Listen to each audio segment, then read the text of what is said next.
Bonjour à toutes et à tous, soyez les bienvenus dans le Café de la Marine. Bonjour Gilbert. Bonjour Virginie, bonjour à tous et à toutes.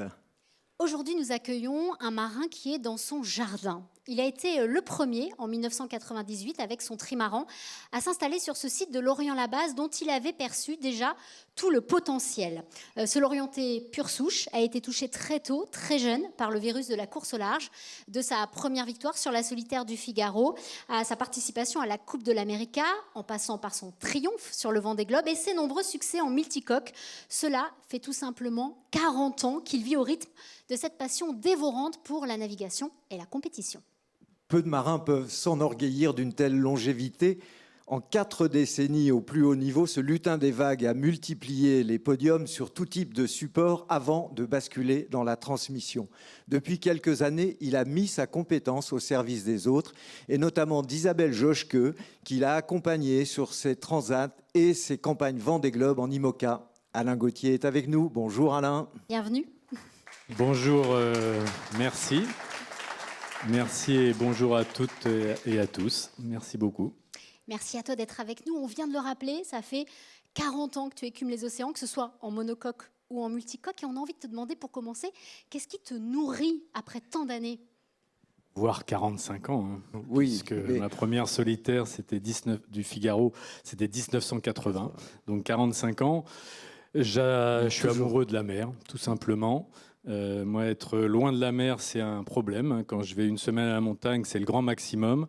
C'est vrai que j'ai besoin de la voir, de la sentir, d'être dessus éventuellement, mais surtout de la voir. Savoir qu'elle est là. Voilà, de savoir qu'elle est là. Et puis sur un bateau, c'est vrai que c'est ma vie, j'y suis à l'aise.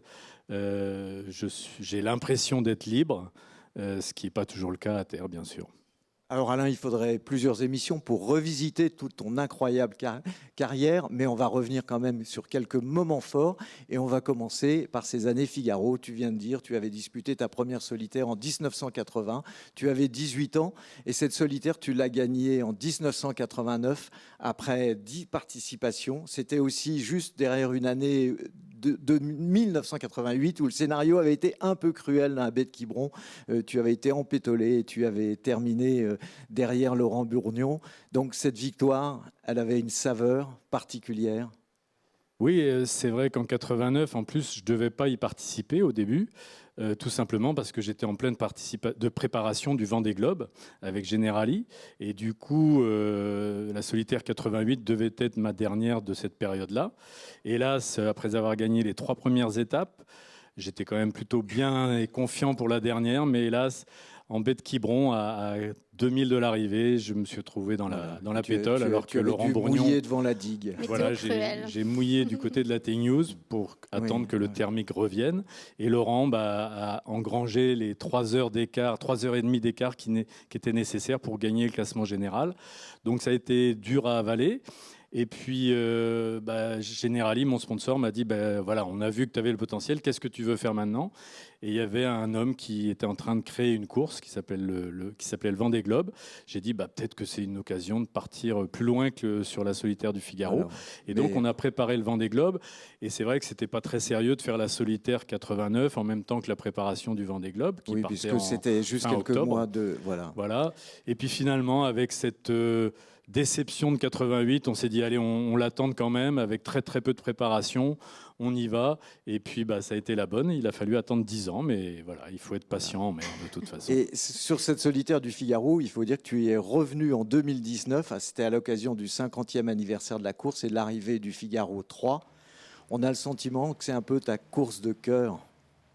Complètement, c'est vraiment la course parfaite pour moi, quelles que soient les générations. Je pense que c'est à armes égales, donc déjà sportivement c'est le top du top, c'est-à-dire que tout le monde a exactement le même bateau, donc c'est vraiment la valeur du skipper qui fait la différence, hein. Et on l'a vu de nombreuses fois, on l'a vu cette année sur le Vendée Globe, où sur les 10 premiers il y a quand même un paquet d'anciens vainqueurs ou vainqueurs d'étape ou vainqueurs du championnat de France de Figaro, donc clairement la solitaire du Figaro est la meilleure école pour apprendre la course au large, même si la Mini Transat est une magnifique épreuve, mais c'est vrai que l'exigence de la solitaire est telle que ça vous oblige à pousser loin dans l'expertise, dans tous les domaines, les réglages de voile, etc. Et c'est vrai que cette solitaire, l'ambiance y est top. Donc j'y suis revenu, je ne sais plus combien de 18 fois. fois, justement, Voilà. 18 participations, j'allais dire, au point que tu as regatté quand même contre les enfants de tes premiers concurrents. Ça, c'est pas rien. Exactement. Ouais, c'est sympa. C'est vrai que Yann Eliès, naturellement, Guéno Gaïnet, notamment. Donc c'est vrai que ça a bercé ma vie. Nicolas Luneven, peut-être. Nicolas Luneven, tout à fait. Et puis il y a eu 2003. 2003, cette course incroyable qui 13 était secondes. la première année du Figaro 2. Où je me fais battre par Armel Lecléache de 13 secondes. Donc voilà, cette solitaire a été incroyable. Et je vais devancer votre question, parce qu'à un moment donné, peut-être que vous allez me poser quel est mon meilleur souvenir en mer. Plus qu'une victoire du Vendée Globe, c'est sans doute la victoire de ma première étape de la solitaire du Figaro, en baie de Kinsale en 1983. Devant Péan. Devant Lionel Péan et Philippe Poupon, les cadors de l'époque. Et c'était ma première année en proto, parce qu'à l'époque, il y avait des protos et des bateaux de série. Et là, je gagne à Kinsale au lever du soleil avec les montagnes vertes, enfin les collines vertes de Kinsale, le soleil qui se lève et avec 3 minutes d'avance sur Lionel Péan. Donc ça, pour moi, à 21 ans, c'était l'extase. Ouais. Et c'est vrai que les Vendée Globistes qui sont figaristes ont souvent tendance à dire qu'elle est bien plus dure et que les victoires sont bien plus savoureuses qu'un Vendée Globe, même si c'est très différent. Est-ce disputé à tes débuts sur des protos, sur des halftonners, les GPS n'existaient pas, encore moins l'AIS, on n'en parle pas. C'était aussi, Alain, une autre façon de régater? Oui, complètement. Alors, tu as parlé de l'AIS, des GPS, etc. Mais même les pilotes automatiques n'étaient pas du tout ce qu'ils sont aujourd'hui. C'était les régulateurs d'allure de Plastimo, puisque Cathy Millien, qui est avec nous ce soir, fidèle du café, fidèle avec nous. Du café et puis de la course au large, parce qu'on lui doit aussi beaucoup. Les Navic, voilà, régulateurs d'allure Plastimo, c'était notre pilote automatique de l'époque. Et c'est vrai qu'au portant, ça marchait pas très bien. Donc, si vous aviez une étape qui faisait Brest-la-Corogne sous speed en 25-30 nœuds, vous preniez la glacière dans votre cockpit, vos cartes sur les genoux, et vous faisiez 48 heures de portant à la barre parce que ça marchait pas bien au portant sous speed dans la brise. Donc voilà, c'était une autre époque. C'est vrai que l'AIS, je trouve vraiment que c'est un progrès énorme pour la sécurité, mais c'est vraiment dommageable pour l'esprit de la solitaire du Figaro, puisque c'est du marquage. On sait maintenant, grâce à Guénolé Gaïnet notamment, grâce à c'est vrai que c'est intelligent, tous les systèmes qu'on a aujourd'hui, mais on sait exactement la vitesse, le cap, la moyenne, tout ça. Donc on peut marquer les concurrents de jour comme de nuit. Et c'est vrai qu'à l'époque, de mon temps, comme dirait un vieux con, tous les chats étaient gris la nuit. La nuit, tout, voilà, exactement. Donc et la nuit, on pouvait tenter des coups, se détacher, et c'était l'essence même de la solitaire. Alors justement, pas encore remis de la fatigue de cette solitaire victorieuse, parce qu'à l'époque, elle se déroulait en août. Tu avais enchaîné à l'arrache sur le premier Vendée Globe avec ce grand monocoque construit à 40 ans. Tu étais le Benjamin, c'était en 1989, vous étiez 13 pionniers, c'était vraiment un saut dans l'inconnu, Alain, ce Vendée Globe. Complètement, surtout pour moi, parce qu'il y avait contre moi des navigateurs beaucoup plus expérimentés, notamment des mers du Sud. Et alors que moi, c'était la première fois que j'allais passer l'équateur. C'était la première fois que je menais tout seul un bateau de 18 mètres. Donc clairement, c'était un saut énorme dans l'inconnu. On avait mis le bateau à l'eau au mois d'août pour partir fin octobre. Donc la préparation était quasi nulle. La météo du mois de septembre avait été magnifique. Donc pas moyen de naviguer dans plus que 25 nœuds de vent. Donc autant dire que partir sur un Vendée Globe après 2 mois d'entraînement, c'était un peu juste. Mais voilà, j'avais un objectif, c'était de le terminer. Et j'y suis arrivé malgré beaucoup de problèmes qui, aujourd'hui, auraient fait abandonner 95% des concurrents. Les problèmes de gréement. Tu avais terminé 6e. Et alors justement, on va revoir des images qui montrent que c'était une toute autre époque. La porte des glaces n'existait pas.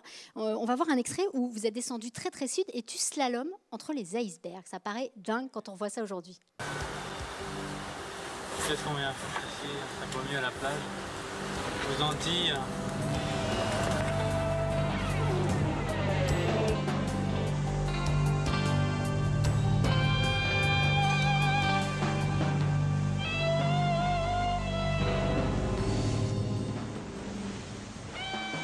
C'est un champ de mine, il y en a 4 là.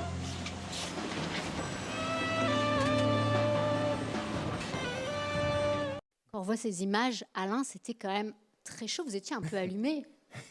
Oh, c'est pas gentil de dire ça. Disons qu'on avait sans doute un petit peu de folie. Oui, voilà, un brin de folie, sûrement. Déjà, pour partir autour du monde en solitaire, c'est quand même pas rien, hein, c'est pas négligeable comme course. Et puis là, sans limite de glace, c'est vrai que naturellement, l'homme étant ce qu'il est, bah, il cherche à gagner du temps en faisant le tour de l'Antarctique le plus sud possible, mais malgré tout, bah, il y a les icebergs. Donc il n'y avait pas les systèmes de détection qu'on a aujourd'hui. Donc clairement, il y avait de la roulette russe, un petit peu, très très stressant, notamment la nuit, parce que dans la journée ça allait, mais les nuits, voilà, c'était difficile. Donc clairement, dès qu'on voyait nos premiers icebergs, on remontait nord, mais ça ne nous garantissait pas de ne pas en avoir. Donc voilà, on a eu beaucoup de chance. Quand je dis nous, c'est les organisateurs et nous les coureurs, qu'il n'y ait pas eu plus d'accidents sur des icebergs. On se rappelle de Seb Joss, qui en avait heurté un en 2004, si je me souviens bien. Donc clairement, on a eu beaucoup de chance. Mais c'était magnifique aussi, quelque part.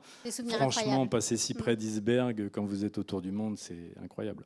Alors ce Vendée Globe, justement, quand même, tu as remporté la 2e édition devant Philippe Poupon et puis Jean-Luc Van den Ende. Tu viens de nous dire que la plus belle victoire de ta carrière, c'était sur une solitaire du Figaro. Mais ce Vendée Globe, il a marqué ta vie de coureur. Automatiquement, bien sûr, parce que médiatiquement, c'est naturellement un niveau très au-dessus de la solitaire du Figaro. Parce que voilà, c'est une course qui est impressionnante pour le public, pour les skippers, pour tout le monde. Donc la gagner, ça marque une vie. Sportivement, on ne peut pas dire que ça a été une bagarre de tous les diables, parce que j'ai eu un peu de réussite. J'ai pu passer la première tempête dans le golfe de Gascogne sans problème, ou avec très peu de problèmes, contrairement à Poupon, Loïc Perron, VDH, qui étaient les favoris aussi avec moi. Et ces trois-là ont dû faire demi-tour. Et clairement, ça m'a ouvert la voie. Oui, tu as pris tes distances. Voilà, Bertrand de Broc a pris le lead le long du Portugal. Et puis, je l'ai doublé du côté de l'Équateur. Et puis après, la puissance de bagage supérieur. Quand vous avez un bateau très puissant et que vous avez de l'avance, il suffit de le mener à 70% pour pouvoir gérer cette course. Donc, ce n'était pas une course passionnante à vivre. Mais alors, est-ce que tu n'as jamais eu envie d'y retourner justement pour vivre peut-être une compétition plus intense sur ce tour du monde ? Je me suis posé la question. Mon sponsor de l'époque en Foncia, Jackie Lorenzetti, me l'a proposé en 2006. C'est vrai que j'avais décidé de prendre ma retraite un peu du multicoque, de l'Orma, mais il m'avait dit, est-ce que ça ne t'intéresse pas de refaire le Vendée Globe 2008 ? J'ai hésité un petit peu, je dois l'avouer. Et puis, votre vie fait que vous êtes dans une période plus ou moins simple, un divorce ou une situation où vous gérez comme vous pouvez. Et je savais que de refaire un projet Vendée Globe, ça l'engagement que ça demande, oui. L'engagement, s'éloigner de ses enfants dans une période qui était compliquée pour eux. Donc voilà, j'ai fait un choix. Je le regrette absolument pas. Le Vendée Globe 2008 a été magnifique. Avec Jackie Lorenzetti, on a choisi un jeune skipper qui a fait des bons résultats, on peut le dire. Michel Desjoyaux, qui gagne ce Vendée Globe-là sous les couleurs de Foncia. Oui. Donc voilà. Après, j'avais participé à la préparation du bateau et de la skipper, Hélène MacArthur, en 2000.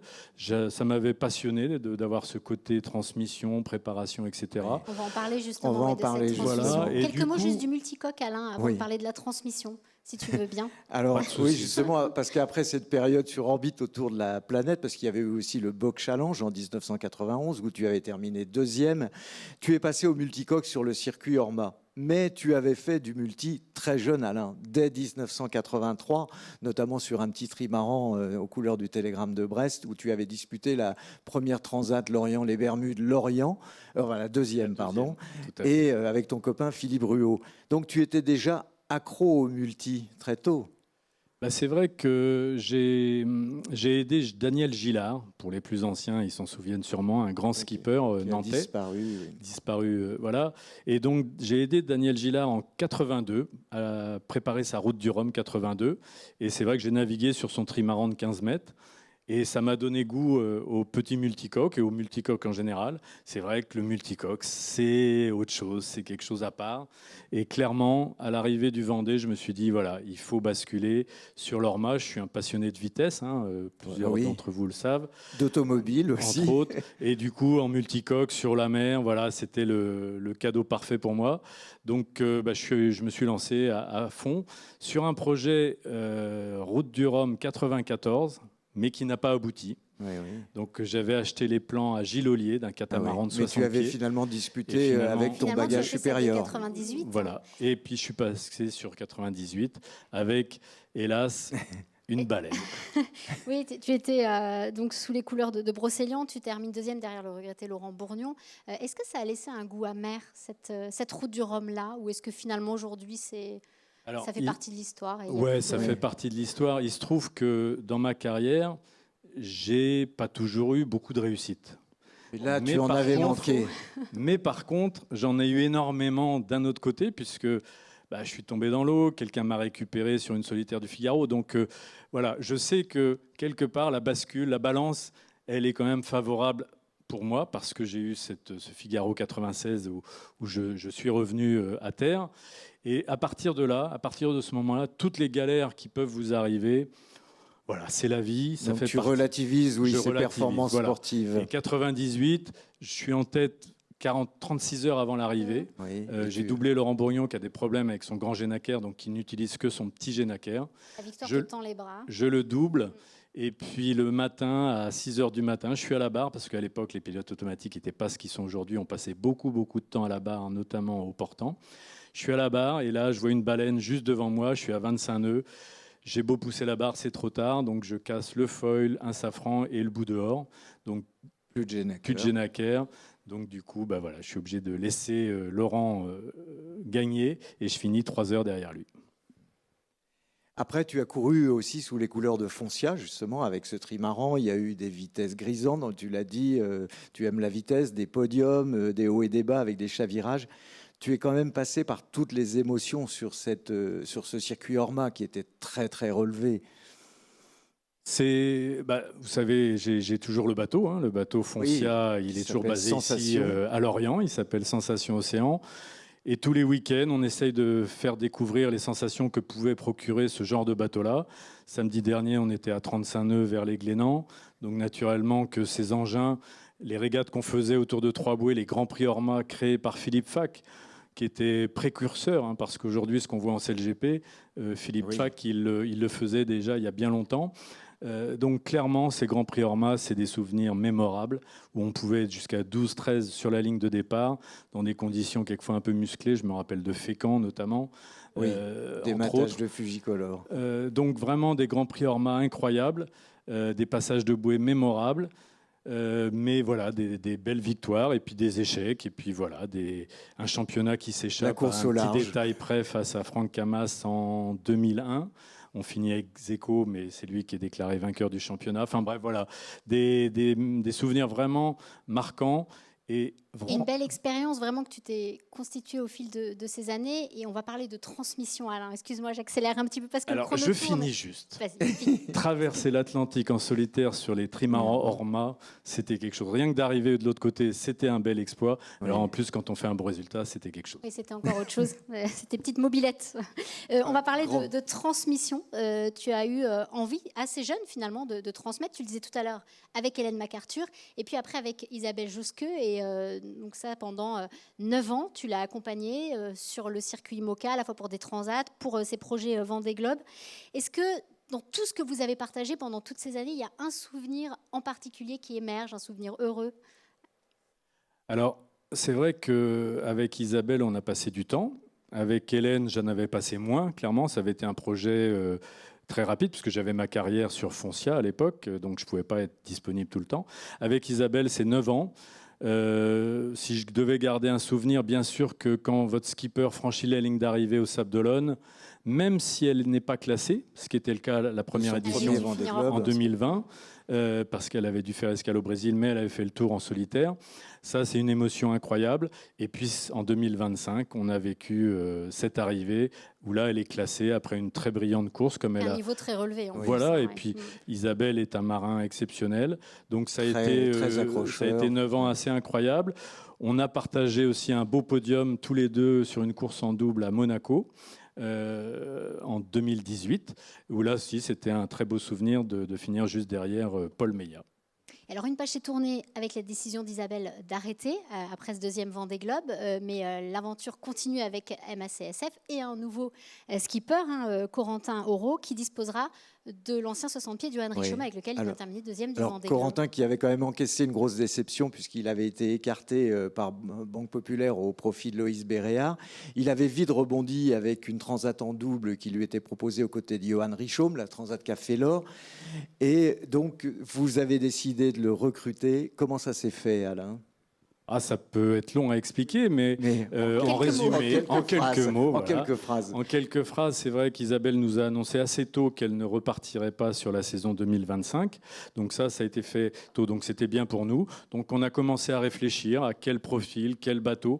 Et comme on changeait et le bateau et le skipper, ça nécessitait beaucoup de réflexion. Oui. Mais au début, MACSF avait un peu une priorité pour recruter une femme, non ? C'est vrai que c'était un peu une priorité, mais malgré tout, à un moment donné, voilà, il faut faire des choix. Le bateau était important, c'est pareil, le bateau, ils avaient défini un budget. Finalement, j'ai poussé pour que ça monte un petit peu, pour pas qu'ils soient déçus en 2028. Et donc tout ça a été un long travail, et je crois qu'on a réussi un très bon coup. Oui, c'est un joli coup, j'allais dire, de récupérer un superbe bateau, déjà, parce que ça a été la première chose, déjà, choisir le bateau. Et une fois qu'on avait le bateau, c'est vrai que le choix de Corentin s'est avéré assez clair dans notre tête, même si je dois vraiment saluer la compétence, le talent de tous les gens qu'on a croisés. Parce qu'on en a vu une douzaine, quasiment.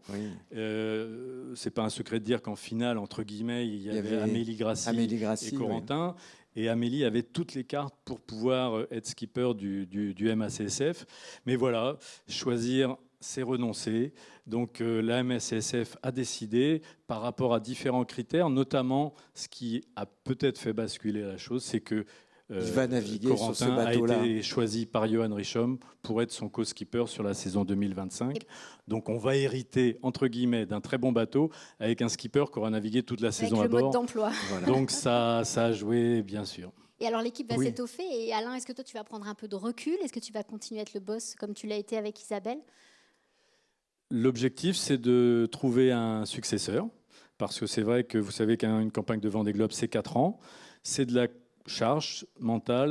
Alors il se trouve que pour le prochain projet, je ne suis pas le propriétaire du bateau, donc ça va être plus léger à soutenir, entre guillemets, contrairement à précédemment.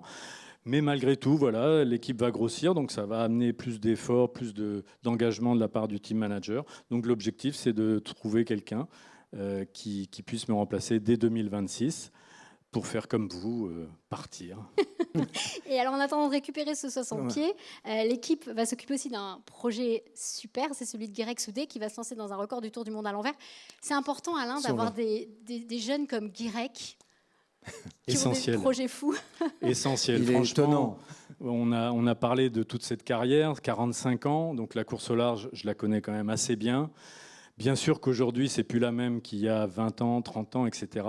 Bien sûr que ça fait partie des raisons pour lesquelles je m'en vais aussi, parce que voilà, c'est plus celle que je connais. Et Guirec, il amène un vent de fraîcheur tel que c'est un bonheur de le voir, de discuter. Il est très ouvert, c'est quelqu'un vraiment d'inspirant, je pense, et de son côté aventurier, etc. Donc, il se trouve que la MACSF avait cette année blanche, puisque cette année 2025, on ne fait rien, puisque notre bateau actuel est à vendre, et puis l'autre, on le récupère que fin d'année. Donc, ça s'est goupillé. Guirec avait tapé dans l'œil de Stéphane Dessirier, le directeur général de MACSF. Donc, voilà, ça s'est fait assez naturellement, et c'est un joli projet. Il partira sur l'ancien Géronimo d'Olivier de Kersauzon. Alors, il est déjà temps de refermer ce café. Et pour nous, c'est un café un petit peu particulier ce soir, puisque c'est notre dernier café avec Virginie. Et c'est dire que c'est une page qui se tourne d'une belle histoire. Et il y a forcément un petit peu d'émotion au moment d'affaler et puis de quitter le bord ce soir. Je tiens vraiment à remercier, nous tenons à remercier Jean-Marc Baumier, le directeur de la Cité de la Voile, et toute son équipe qui nous ont accompagnés dans cette aventure qui a été lancée par Jimmy Pahin en 2010. Gilbert, si tu permets, puisque tu me convoques, j'arrive. Désolé de t'interrompre, mais si je ne le fais pas ce soir, je ne le ferai plus. Mais oui, c'est vrai. Permets-moi de vous interrompre. Alain est dans la confidence, donc il savait, je me suis excusé préalablement auprès de lui en lui indiquant que la fin de l'émission serait probablement un peu perturbée. Donc l'idée, c'était quand même, tu allais te lancer dans de nombreux remerciements, je te laisserai finir. Mais nous aussi, on en a, évidemment que nous aussi, on en a des remerciements.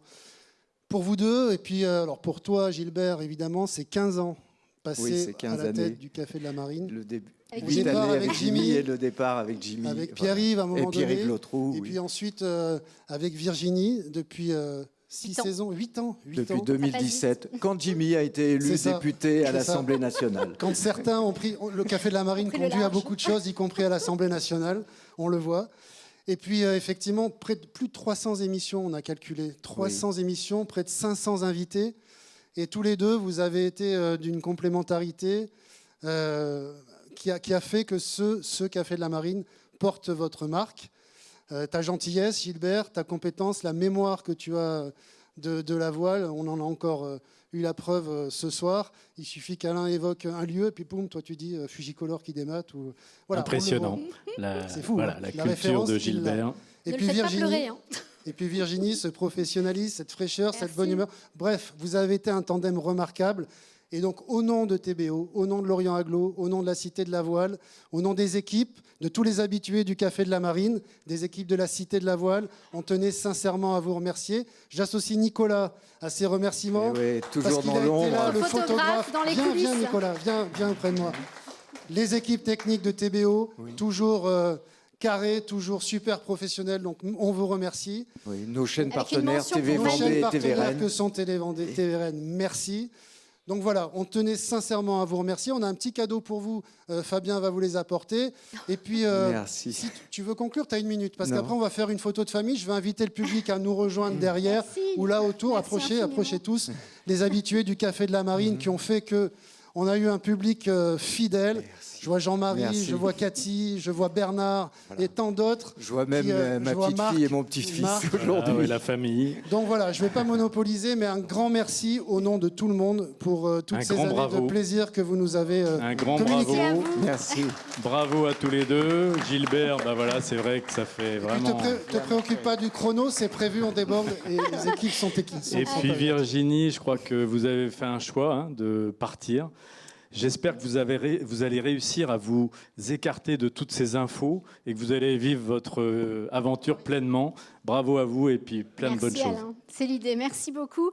Merci évidemment et infiniment à la Cité. On tient à remercier aussi notre réalisateur Arnaud Motin, Bien sûr. notre cadreur aussi Kevin qui est derrière la caméra, qui a fait des plateaux aussi en extérieur, qu'il vente, qu'il pleuve, il a refait inlassablement nos lancements. Nicolas que tu as remercié et qui a fait toutes ces photos. Un immense merci aussi à tous les marins qui ont été fidèles, qui sont venus tout le temps avec enthousiasme et confiance nous voir. Et puis un immense merci à toi Gilbert de m'avoir proposé d'animer cette émission à tes côtés. Ça a été une superbe aventure professionnelle mais aussi et surtout humaine. On a vécu des moments magiques, des moments drôles, des moments difficiles et cocasses, mais toujours avec cette passion commune et puis nos valeurs communes d'intégrité, de professionnalisme et surtout de gentillesse et de bienveillance l'un envers l'autre. Je pars, mais je ne vais pas très loin et surtout... pardon. On te Comment ça, souhaite. tu vas pas très loin? Je suis sereine parce que je sais que les étoiles veillent toujours sur les belles personnes. Bon vent. Merci Virginie, tu as apporté aussi une belle touche personnelle et ton perfectionnisme dans ce café. Merci beaucoup. Merci. Merci à tous.